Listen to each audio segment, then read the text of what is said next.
दो विधायकों की पार्टी है और दो विधायकों की पार्टी ने 48 विधायकों की पार्टी को घुटने मिला दिया। लेकिन जो बात चौधरी नफे सिंह राठी जी कहा करते थे कि ये पापी है, ये नुगरे हैं, ये जनता को धोखा भी देंगे और जनता का नाश भी करेंगे। तो ये तो अभी एक पार्क कब्जाया है, कल ना जाकर ये और भी पार्क कब्जाने की कोशिश करेंगे। और भाजपा का ही पार्षद जाके जब लोगों को ये कहेगा कि भाई काम नहीं हो रहे, तो लोग उसके लत्ते नहीं पाड़ेंगे। और उसका मुख्य कारण क्या है? भ्रष्टाचार। बनते ही सबसे पहला पाप तो नफे सिंह राठी जी की हत्या करवाने का कराया। और वो बेचारा रोमता नुकू करता है, ये पापी बैठे हैं ऊपर जिनका काम सिर्फ और सिर्फ अपना जेब भरना, अपना घर भरना है। कि इंजन के जो उम्मीदवार हैं ये चोर हैं, ये पापी हैं, ये पाप करेंगे। तो क्या नगर परिषद का अधिकारी ये नहीं बनता था कि उस सुप्रीम कोर्ट में पिटीशन डाल के ये कह दे कि भाई इतने रुपये की धरती हम नगर परिषद की कहीं और इस आदमी को दे देंगे। अब इतना प्यार है भादरगढ़ में भाजपा और कांग्रेसियों का कि आप अगर इनके सामने बैठ कर बात करोगे तो आप महसूस नहीं कर पाओगे कि अलग अलग पार्टी के हैं। 48 घंटे हो लिए, 72 घंटे होने वाले हैं। 72 घंटे के अंदर अंदर उन्हें ये नहीं पता चला कि पेंशन बहाल भी होगी और लोगों के खाते में पेंशन ना लगी। तो ये तो बेचारे ड्रामे करने लग रहे। तो कृष्ण बेदी जी ने बयान दिया था ना कि ना नो तेल मन होगा ना राधा नाचेगी। 9 दिन के भीतर तो नो तेल भी आ गया। श्री कृष्ण की घरवाली राधा जी हम तो नहीं कहूँगे नाचेगी, लेकिन भाजपा सरकार हमने बहुत बढ़िया डालना चाहती है। फिर नायब सिंह सैनी जी ने ये कहा कि 1,05,000 लोग इकट्ठे हैं, वे मर चुके हैं। इसका चौधरी अभय सिंह चौटाला जी ने जिक्र भी करा कि इतने लोग तो कोरोना में भी ना मरे थे जितने का कथन है 1 साल के भीतर मार दिए। नमस्कार, डिजिटल हरियाणा पर आपका स्वागत है। मेरा नाम मोहित गोयत है। बहादुरगढ़ नगर परिषद में आजकल एक अजीब ही रस्साकसी का खेल जो है वो चल रहा है। 120 करोड़ के बजट को पास करने के लिए 2 दिन पहले एक मीटिंग बुलाई गई और मीटिंग में भारतीय जनता पार्टी सहित अलग अलग पार्टियों के और इंडिपेंडेंट पार्षदों ने 26 पार्षदों ने उसका बहिष्कार कर दिया। और गौर कीजिएगा, उन 26 पार्षदों में 2 पार्षद वो भी हैं जो सरकार द्वारा मनोनीत किए गए थे नगर परिषद के लिए। और अभी सूचना ये भी है कि बहादुरगढ़ में एक पार्क है शहीद भगत सिंह के नाम से, उस पर भी किसी व्यक्ति ने जो है हाईकोर्ट में जाकर कब्जा कर लिया है। हाईकोर्ट के दस्तावेज उनके पास हैं और जो लीगल डॉक्यूमेंट है उसके अनुसार उस पर वो जमीन जो है वो उसकी होनी थी, लेकिन उस पर लंबे समय से शहीद का पार्क बना हुआ था। भूपेंद्र राठी मेरे साथ हैं, पार्षद प्रतिनिधि भी हैं और नफे सिंह राठी की राजनीतिक विरासत को भी ये आगे बढ़ा रहे हैं, तो इनसे बातचीत करेंगे। भूपेंद्र, क्या कुछ चल रहा है आजकल? जो ये रस्साकसी है ये कहाँ रुकेगी? क्या चल रहा है आजकल? देखिए, कल हमारे यहाँ नगर परिषद की बोर्ड की मीटिंग होनी थी बजट को लेकर, 120 करोड़ रुपए के बजट को लेकर। लेकिन ना केवल इंडियन नेशनल लोकदल पार्टी के पार्षदों ने, बल्कि भाजपा और कांग्रेस के भी पार्षदों ने, लगभग 24 पार्षद जो जनता द्वारा चुने गए और 2 जो सरकार ने अपने आप मनोनीत बनाए, 26 पार्षदों ने मीटिंग का बहिष्कार सिर्फ इसलिए कराया क्योंकि आज तक जितनी भी मीटिंगें हुई है उस मीटिंग में जितने भी एजेंडे पास हुए हैं उसमें से एक भी एजेंडे पर काम नहीं हुआ है। और उसका मुख्य कारण क्या है? भ्रष्टाचार। हालात ये है मीटिंग के कि जो एजेंडा भीतर पास कराया जाता है वो प्रोसीडिंग बुक में नहीं चढ़ता। जो घरा बैठ के चेयरमैन का घराड़ा लिखे है ना, वही खाता बना हुआ है, वो एजेंडा पास कराने के लिए फिर पार्षदों के ऊपर दबाव बनाया जाता है। 120 करोड़ के बजट का मीटिंग के लिए बजट की कॉपी भी देनी जरूरी नहीं समझी इन्होंने कि एजेंडे में क्या क्या ये इस्तेमाल करेंगे, कैसे क्या होगा। भाई पार्षद भी तो अपनी तैयारी कर कहा होगा ना कि भाई हाँ ये कहाँ कहाँ पैसा किस किस जगह लगाओगे। सिर्फ एक सिंपल नोटिस भेज दिया और कुछ पार्षदों के पास तो नोटिस भी नहीं भेजा कि तुमने मीटिंग में आना है।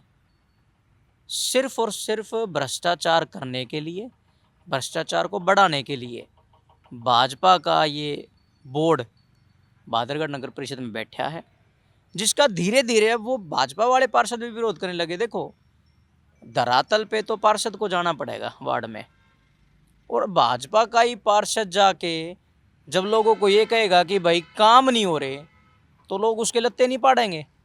नहीं, थारी सरकार ऊपर से नीचे तक थारी सरकार है, अब फिर भी थारे काम नहीं हो रहे। और वो बेचारा रोमता नुकू कर कहेंगे पापी बैठे हैं ऊपर जिनका काम सिर्फ और सिर्फ अपना जेब भरना, अपना घर भरना है। लेकिन हरियाणा में तो डबल इंजन ट्रिपल इंजन की सरकार है और वो एकदम दौड़ रही है और हरियाणा विकास के पथ पर आगे बढ़ रहा है।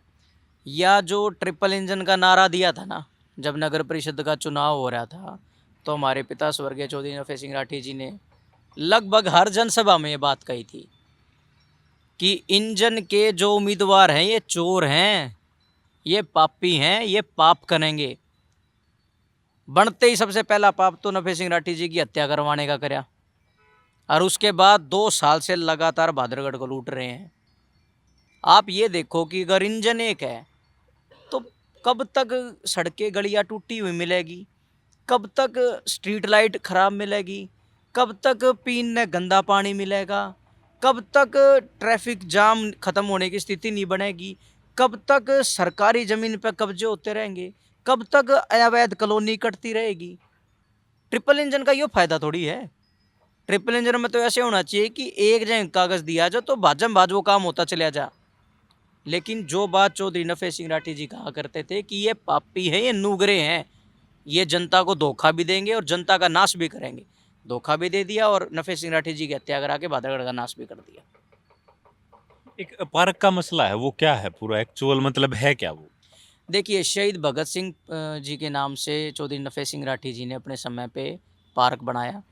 वो पार्क ना केवल ward 15, ward 13, ward 14, ward 24, ward 12, ward 25 इन सभी लोगों के लिए एक ऐसा पार्क है जहाँ जाके वे अपना सैर करते हैं, व्यायाम करते हैं, एक्सरसाइज करते हैं, या आप कहो तो भाई अगर हंसी मजाक कोई अपना ग्रुप बना के बैठना तो वो करते हैं।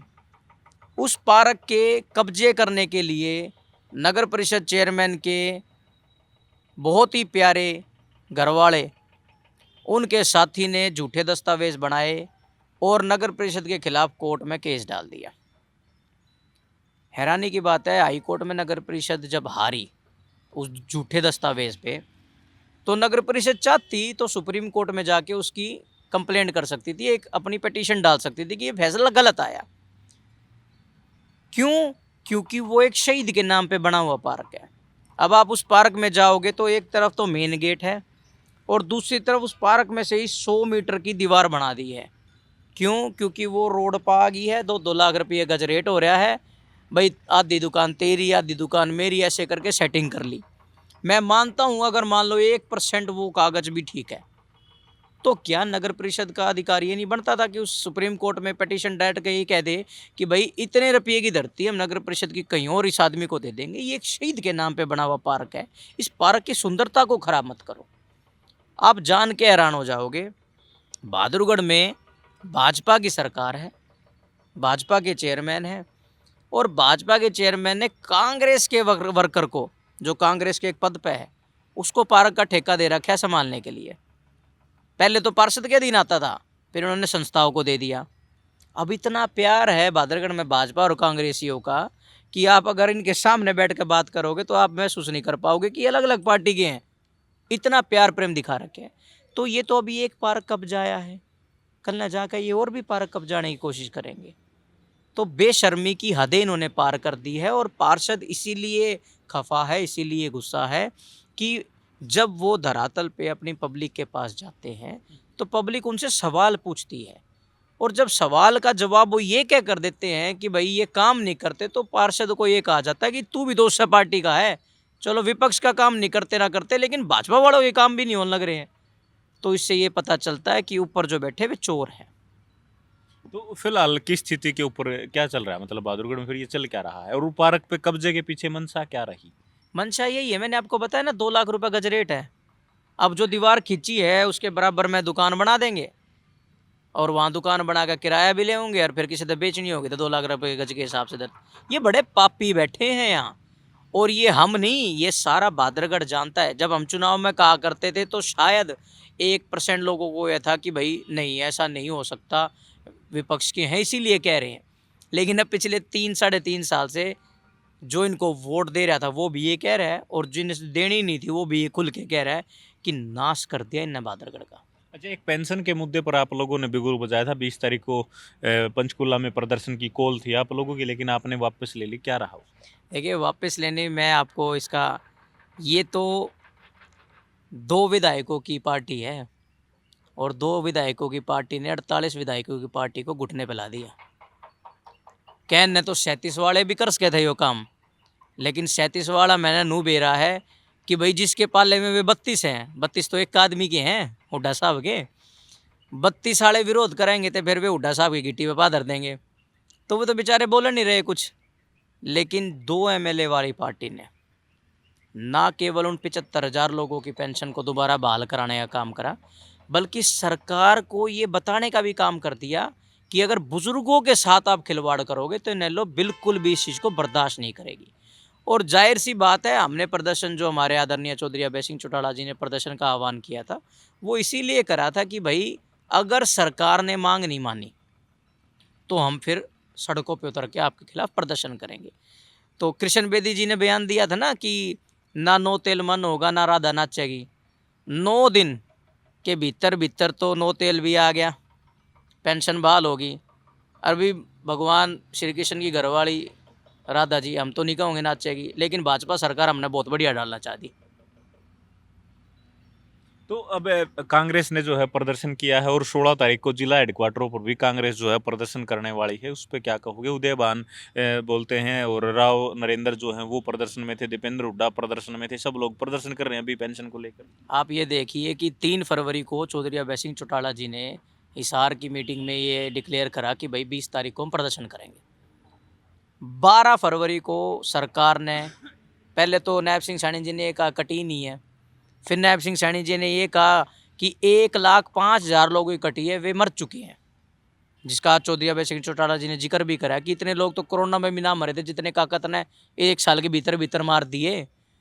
और उसके बाद सीएम साहब ये कह रहे हैं कि पेंशन बहाल होगी, और भाई जिनके वे 200 रुपये भी जो मैंने वादा कराया था कि भाई आएगा, एक्स्ट्रा बढ़ के आएगा, वो भी हम देने लग रहे हैं। तो फिर कांग्रेस क्यों प्रदर्शन करने लग रही है? उन बावड़ा ने बेरा है को के प्रदर्शन तो जब करना चाहिए जब ये चीज़ ही ना हुई हो। इनेलो के दबाव की वजह से 9 दिन के भीतर भीतर सरकार घुटनों पे आ गई, और आज कांग्रेस प्रदर्शन कर रखी है 37 एमएलए को साथ लेकर। 3 दिन पुरानी बात है, 2 दिन पुरानी बात है ये। अगर मैं ये कहूँ कि भाई आज ही फैसला लिया गया तो मैं कह सकता हूँ शायद कांग्रेस को नहीं पता चला होगा। 48 घंटे हो लिए, 72 घंटे होने वाले हैं, 72 घंटे के अंदर अंदर ये नहीं पता चला कि पेंशन बहाल भी होगी और लोगों के खाते में पेंशन आने लगी। तो ये तो बेचारे ड्रामे करने लग रहे हैं, इनके ड्रामे करने से कोई फ़ायदा नहीं। अगर इतना ही इनको ज़्यादा था तो ये 9 तारीख की या 12 तारीख की बाट नहीं देखते। और मैं फिर आपको कह रहा हूँ कि वो 75,000 आदमी सिर्फ वो नहीं था जो इनेलो का था, उसमें कांग्रेस का भी आदमी था, उसमें बीजेपी का भी आदमी था। लेकिन अगर हर एक इंसान, हरियाणा की इंसान की अगर कोई लड़ाई लड़ सकता है तो वो चौधरी अभय सिंह चौटाला जी और इंडियन नेशनल लोकदल पार्टी है। तो बहादुरगढ़ नगर परिषद में जो चल रहा है वो सारी बातें बताई हैं। पेंशन को लेकर जिस तरीके से इंडियन नेशनल लोकदल ने जो है वो ऐलान किया था और जिस तरीके से जो है अभय सिंह चौटाला ने कहा था, वो सारी बातचीत आप लोगों को बताई है, आपने सुनी है। आप इस मुद्दे के ऊपर क्या सोचते हैं और कांग्रेस जो प्रोटेस्ट कर रही है इस मुद्दे के ऊपर आप लोग क्या सोचते हैं वो हमें कमेंट बॉक्स में ज़रूर लिखें। शुक्रिया।